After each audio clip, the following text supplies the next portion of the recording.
Hello everyone, स्वागत है आप सभी का हमारे एक नए वीडियो में। तो आज हम बताने जा रहे हैं भेड़ की नस्ल के बारे में, वो भी वन लाइनर क्वेश्चन। इससे पहले वाले लेक्चर में आपको भेड़ की नस्ल का पूरा डिटेल मिल गया है, तो वो डिटेल आप जाके इससे पहले अगर नहीं देखें लेक्चर तो देख लीजिए। मैंने सब कवर किया है, उसमें आपको डिटेल मिलेगा। और जो उसमें से रह गया है वन लाइनर क्वेश्चन बना के मैं यहाँ पे कवर कर रहा हूँ पीडीएफ बना के। तो जो भी वीडियो में पहली बार आए वीडियो को लाइक कर लेना, चैनल को सब्सक्राइब कर लेना, क्योंकि 80% ऐसे लोग हैं जो वीडियो देखते हैं सब्सक्राइब नहीं किए हैं। तो सब्सक्राइब कर लीजिए आप चैनल को और बेल आइकन को प्रेस कर लीजिए, और जिससे आपको हर वीडियो का नोटिफिकेशन सबसे पहले मिलता रहे। तो वीडियो में लास्ट तक बने रहेगा। चलिए स्टार्ट करते हैं। यहाँ पे देख रहा है भेड़ की नस्लें, ठीक, यानी शीप ब्रीड। तो विश्व में भेड़ों की लगभग 200 नस्लें पाई जाती हैं। पूरे विश्व की बात किया जाए, इंडिया और विदेश में मिला के, तो भेड़ों की लगभग 200 नस्लें पाई जाती हैं। भारत में भेड़ों की 26 प्रमुख नस्लें हैं। कितने नस्लें हैं भारत में? 26 प्रमुख नस्लें हैं। ठीक, आगे बढ़ते हैं। भेड़ों की जनसंख्या में भी भारत का विश्व में छठा स्थान है। टोटल भेड़ की पॉपुलेशन में इंडिया का वर्ल्ड में 6 पोजीशन है। ठीक, तो आगे बढ़ते हैं। भारत में सबसे ऊंची नस्ल की भेड़ कौन सी है? नैलोरी है। ठीक, भारत में सबसे ऊंची नस्ल की भेड़ का क्या नाम है? नेलोरी। ठीक, सबसे इंपॉर्टेंट क्वेश्चन है, आप नोट्स बनाते रहिए। बार बार मैं बता रहा हूँ, नोट्स बनाते चलिए। ठीक, नेलोरी सबसे ऊंची नस्ल है भेड़ की। चलते आगे बढ़ते हैं। विश्व में कुल भेड़ का लगभग 5% भारत में पाई जाती है। विश्व का छठा स्थान है और 5% भारत में पाई जाती है। ठीक, मेढ़ों का औसत जीवन काल, मेढ़ों को बोलते हैं भेड़ के नर को, युवा नर को मेढ़ बोलते हैं। मेढ़ों को लिखा है तो मेढ़ों का औसत जीवन काल 10 से 12 वर्ष का होता है। ठीक, अब बहुत ही इंपॉर्टेंट क्वेश्चन और आ रहा है। भेड़ का गर्भकाल 150 दिन का होता है। ठीक, भेड़ का गर्भकाल 150 दिन का होता है। आगे बढ़ते हैं। मादा भेड़ 9 से 14 महीने में प्रजनन योग्य हो जाती है। नर भेड़ एक प्रजनन ऋतु में 40 से 50 भेड़ों का गर्भाधान करा सकता है। यानी एक सीजन में 40 से 50 भेड़ियों का गर्भाधान करा सकता है कौन? नर भेड़। जिस प्रायः 18 से 24 महीने की आयु में भेड़ का प्रथम गर्भाधान होता है। जो भेड़ का प्रथम गर्भाधान होता है 18 से 24 महीने की आयु में, यानी 1.5 से 2 साल की आयु में होता है।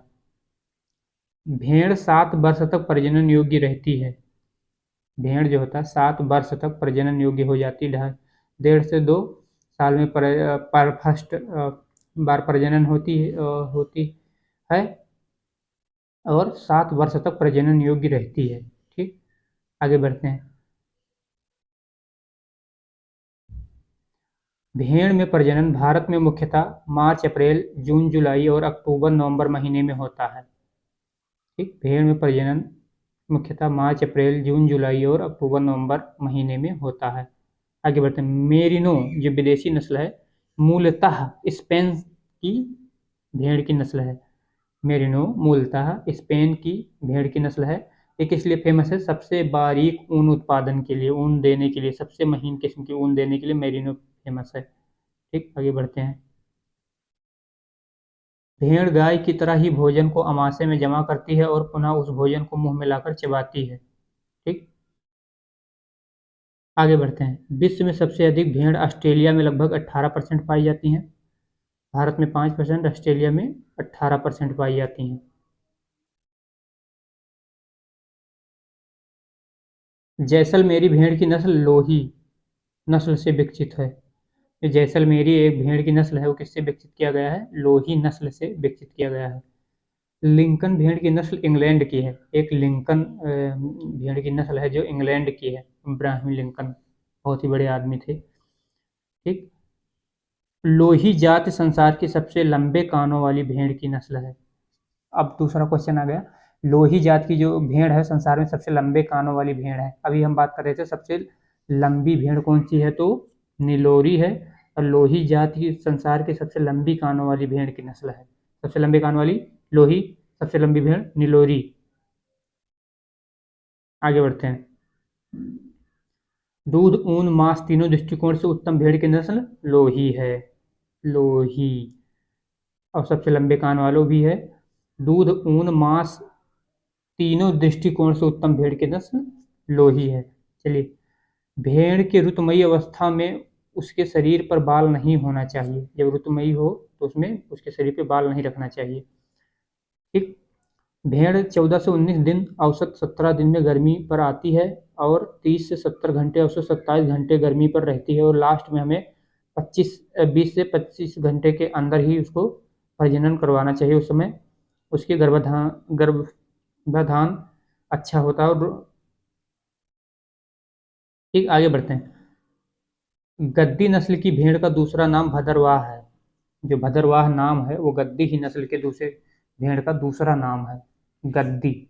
अब देख लेना, यहाँ गद्दी बकरी की भी नस्ल है, गद्दी लिखा था यहाँ। देखने लायक बात है कि गद्दी बकरी की भी नस्ल है, जो कि क्या खासियत था उसका, उसके जो बकरी में उसके जो नर होते हैं वो पहाड़ों पर बोझा ढोने के काम आते हैं। गद्दी नस्ल की बकरियों के नर जो होते हैं पहाड़ों पर बोझा ढोने के काम आते हैं।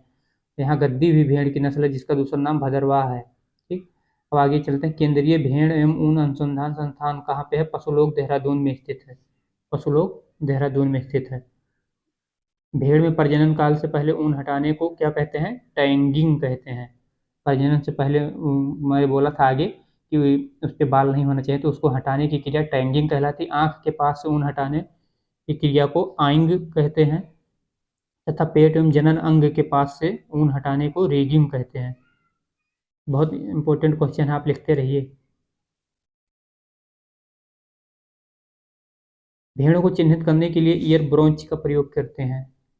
भेड़ों को चिन्हित करने के लिए ईयर ब्रोच यानी कान को छेद के लगा दिया जाता है, ईयर ब्रोच का प्रयोग करते हैं। आगे बढ़ते हैं। साउथ डाउन इंग्लैंड की प्राचीनतम नस्ल की भेड़ है। साउथ डाउन जो है इंग्लैंड की प्राचीनतम नस्ल की भेड़ है। इसका मांस उत्तम किस्म का होता है। उत्तम किस्म का होता है, जो खाते हैं उनको पता होगा। और लिखा है तो पूछा जाए अगर कि सबसे उत्तम की किस्म का किस भेड़ की मांस होती है तो साउथ डाउन। भेड़ों में ऊन उतारने का सर्वोत्तम समय जाड़े के बाद का होता है, समय माना जाता है। ऊन उतारने की सर्वोत्तम समय जाड़े के बाद का माना जाता है। बीकानेरी नस्ल की भेड़ कालीन बनाने के लिए प्रसिद्ध है। अब एक क्वेश्चन और बहुत अच्छा आ गया कि कौन सी भेड़ की नस्ल कालीन बनाने के लिए सबसे ज़्यादा प्रसिद्ध है? तो बीकानेरी नस्ल की भेड़ कालीन बनाने के लिए फेमस है, प्रसिद्ध है। ठीक। राजस्थान में सबसे अधिक भेड़ पाली जाती है, ये तो सबको पता है। राजस्थान में सबसे अधिक, भारत में राजस्थान में सबसे अधिक भेड़ पाली जाती है। 3 क्वेश्चन यहाँ याद रखना अभी फिलहाल आप, और ऐसे याद सबको रखना है। सबसे लंबी भेड़ नीलोरी, सबसे लंबी कान वाली गद्दी, और सबसे कालीन बनाने के लिए बीकानेरी। चलिए आगे चलते हैं। भाकरवाल नस्ल की भेड़ें जम्बू क्षेत्र में पाई जाती हैं। भाकरवाल नस्ल की भेड़ें जम्बू क्षेत्र में पाई जाती हैं। मेरिनो भेड़ की ऊन की उपज संसार की कुल ऊन उपज का 40% है। जो संसार में कुल ऊन उत्पादन किया जाता है उसका मेरिनो अकेले 40% करता है, और बहुत भारी ऊन का उत्पादन करता है जिसकी वो उत्पत्ति स्पेन से हुई है। एक भारतीय भेड़ से औसत 0.3 से 1.8 किलोग्राम ऊन प्रति वर्ष प्राप्त होता है। एक भारतीय भेड़ से औसतन 0.3 से 1.8 किलोग्राम ऊन प्रति वर्ष प्राप्त हो जाती है। ठीक। आगे बढ़ते हैं। मेरिनो मेढ़ा एवं बीकानेरी भेड़ के संकरण से हिसारडेल भेड़ की संकर नस्ल विकसित की गई। बहुत बार क्वेश्चन में आता है कि हिसारडेल किस किस से क्रॉस से बनी है? तो मेरिनो मेढ़ा यानी मेरिनो का नर और बीकानेरी भेड़ मादा के संकरण करा के हिसारडेल विकसित की गई है। मांस के लिए भेड़ बकरों को 1 से 2 माह की अवस्था में बधिया कर देते हैं। अगर मांस के लिए हम भेड़ बकरों को पाल रहे हैं तो 1 से 2 माह की अवस्था में उसको बधिया कर देते हैं। भेड़ में पूंछ काटने की क्रिया को डॉकिंग कहते हैं। ये बहुत बार क्वेश्चन पूछा जाता है, डॉकिंग किससे संबंधित है और क्या होता है ये? तो आप लिख लीजिए, भेड़ में पूंछ काटने की क्रिया को डॉकिंग कहते हैं। चलिए आगे बढ़ते हैं, इसमें देख लेते हैं। भेड़ में डॉकिंग अथवा पूंछ काटने का कार्य बधियाकरण के बाद करते हैं। किससे करते हैं? इमस्कुलेटर से करते हैं। किससे करते हैं? इमस्कुलेटर से करते हैं। तो ये कुछ भेड़ से संबंधित क्वेश्चन थे। आपको उम्मीद करता हूँ पसंद आया होगा, और अगर आपको पसंद आया होगा तो वीडियो को लाइक कर लेना, चैनल को सब्सक्राइब कर लेना।